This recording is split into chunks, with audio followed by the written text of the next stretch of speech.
جمعیت علماء آج بھی جو کیس لڑ رہی ہے 1050 کیس ہیں جو lower court, high court, supreme court کے اندر لڑ رہی ہے۔ 1050 کیس ہیں۔ دودھ کا دودھ، پانی کا پانی الگ الگ ہو جائے، مقدمہ لڑے اور سپریم کورٹ کہتی ہے کہ جھوٹا الزام تھا، جھوٹ ہے، جھوٹ ہے، جھوٹ ہے۔ ہم سے لوگ کہتے ہیں کہ تم ان کے مقدمات کو کیوں لڑتے ہو؟ کہتے ہیں تم دہشت گردوں کی پناہ گاہ ہے جمعیت علماء، یعنی ان کا مفروضہ یہ ہے کہ جتنے لوگوں پر الزام لگا ہے دہشت گردی کا وہ سب کے سب حقیقت دہشت گرد ہیں، اور جمعیت علماء ان دہشت گردوں کی، ملک ویرودھیوں کی جمعیت علماء مدد کرتی ہے۔ مجھ سے بھی یہ بات کہی، میں نے کہا کہ تم میں کوئی مائی کا لال ہے تو کھڑا ہو کے بتائے۔ جمعیت علماء لوور کورٹ نے پھانسی کی سزا دے دی گجرات کے اندر، ہائی کورٹ میں پہنچے انہوں نے پھانسی کی سزا دے دی۔ ہم اس کیس کو لے کر، اس کے اندر ہندو بھی تھے، مسلمان بھی تھے، سپریم کورٹ میں آئے۔ سپریم کورٹ میں ہم نے مقدمہ لڑا اور سپریم کورٹ نے انہیں سب کو باعزت بری کر دیا۔ میں نے کہا کہ کسی ملزم کے لیے گورنمنٹ ہندوستان کی حکومت نے حق دیا ہے کہ مقدمہ لڑو۔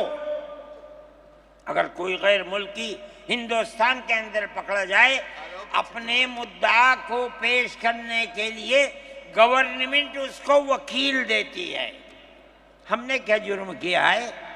ہم انہیں وکیل دیتے ہیں لڑنے کے لیے، بہتر سے بہتر وکیل دیتے ہیں۔ ہم کہتے ہیں کہ لڑو مقدمہ، تاکہ دودھ کا دودھ، پانی کا پانی الگ الگ ہو جائے۔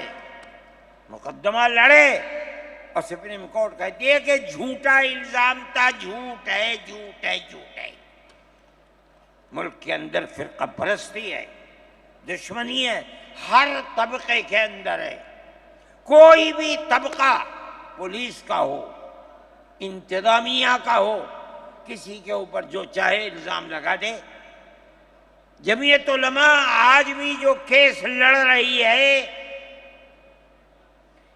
1050 کیس ہیں جو lower court, high court, supreme court کے اندر لڑ رہی ہے۔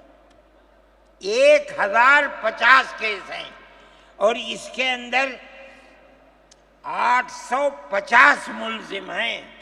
ہم لڑتے ہیں مقدمہ، ہم یہ سمجھتے ہیں کہ آپ جس کو ہائی کورٹ، سپریم کورٹ تک یہ ثابت کر دیں کہ یہ ملزم ہیں، انہوں نے دیش کے ساتھ ویرودھ کیا ہے، ثابت ہو جائے، ہمارا کوئی تعلق اس سے نہیں ہے۔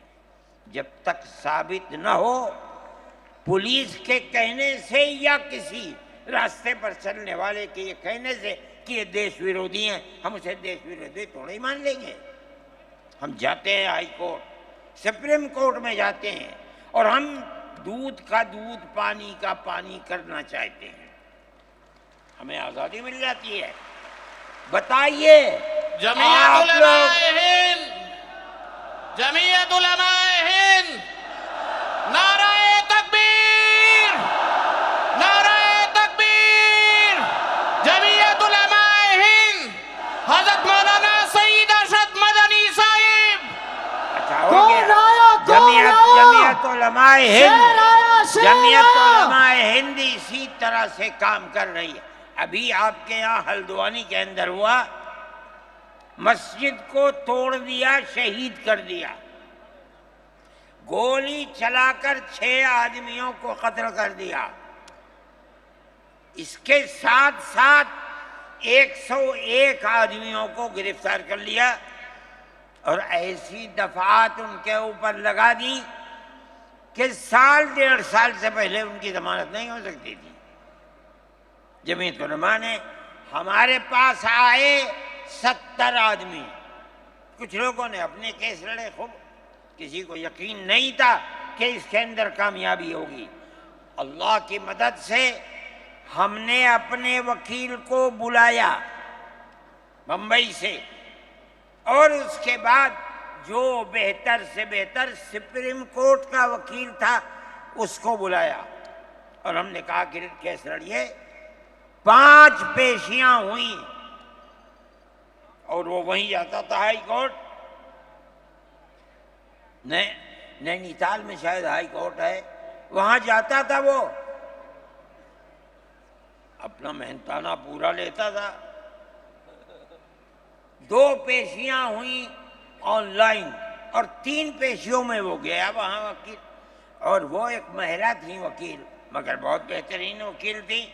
انہوں نے اپنے کیس کو رکھا، اور ہندوستان میں میں نہیں جانتا ہوں جمعیت علماء اتنے کیسوں کو اتنے سال سے لڑ رہی ہے، بیک وقت 50 آدمیوں کی ضمانت ہو جائے، جن میں 6 عورتیں بھی تھیں.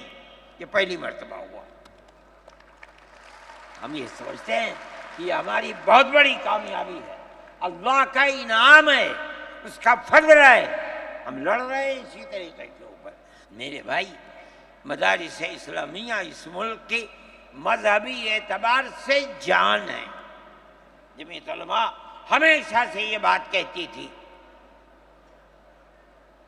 کہ مدارس ام المدارس دارالعلوم دیوبند ہے. حضرت نانوتوی رحمۃ اللہ علیہ نے جو دستور بنایا، وہ دستور یہ تھا کہ کسی گورنمنٹ سے کوئی مدد نہیں لی جائے گی. المؤمن ينظر بنور اللہ، یہ ان کے دل کے اندر ایک بات آئی. میں کہتا ہوں کہ اگر یہ بات نہ ہوتی اور حکومتوں سے پیسے لے لے کر مدارس چلتے، آج ان مدارس کی جان نکل چکی ہوتی. آزاد ہیں مدارس، کسی گورنمنٹ کا ایک پیسہ ہمارے پاس نہیں ہے. میرے تعلقات سب سے ہیں، میں ہر ایک سے اپنے تعلقات، چاہے کوئی ہندو ہو چاہے مسلمان ہو. میں نے اپنے بچپن میں دیکھا ہے کہ حضرت رحمۃ اللہ علیہ کے پاس ہندو بھی آتے تھے، مسلمان بھی آتے تھے. غیر پیار و محبت کے ملک نہیں چلے گا، آپ کو یہ چلانا پڑے گا. آپ اسلام اور مسلمان کی مخالفت کریں اور اسے برباد کریں، یہ چیز نہیں چلے گی.